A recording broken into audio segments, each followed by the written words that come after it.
This railway in Kenya, this road and hydropower station in Uganda have all been built with Chinese money.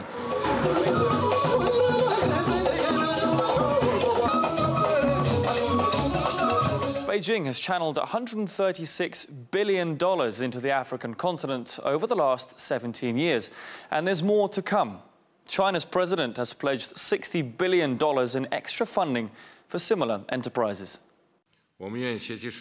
China and Africa will join hands to build a China-Africa community with shared future that features win-win cooperation, happiness for all, and harmonious coexistence.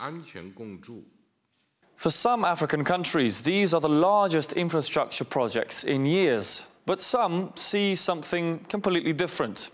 A debt trap, vanity projects, new colonialism. More of Africa finds itself in China's debt. China is saddling the partner countries with crippling debt. Saddling Africa with unsustainable debt. Why the sudden concern? Well, the China-Africa summit comes at a time of fierce competition between Western powers and Beijing. Angela Merkel and Theresa May have just finished their tours of the continent.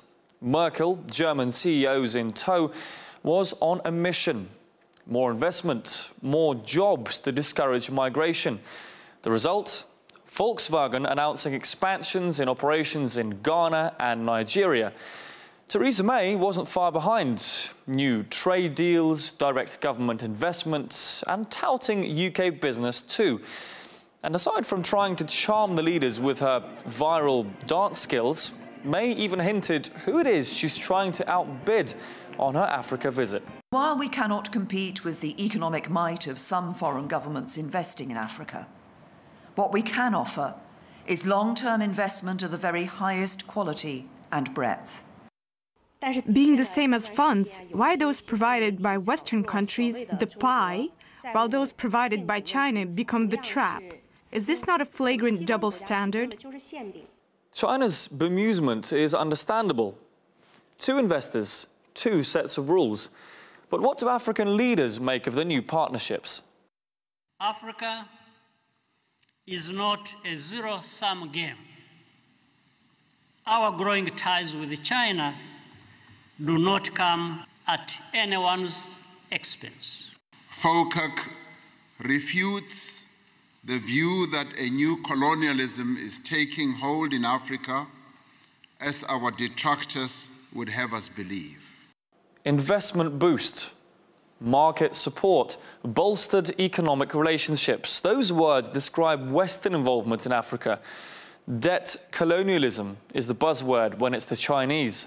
It seems the former colonizers are getting a bit nervous. And the reason why African leaders don't see China as a new colonizing power is that Beijing doesn't bother with meddling in African politics. China and Africa has been a symbiotic relationship. The Chinese have been quite savvy, very clever. They made sure that they don't interfere in African politics, which has been their trade all along. They don't involve themselves in any form of political cycles. It's purely what can we give you, what can we get out of it, how can we both mutually benefit outside of what the political circles are. With the West, it's a carrot and stick approach. You either play ball, get the financing, usually at bad rates, and in return, they determine how well or how fast your economy should grow. They will determine what opportunities should come your way. So the carrot and stick approach that the West has used on Africa has backfired. Africans are saying we would rather deal with China than the West.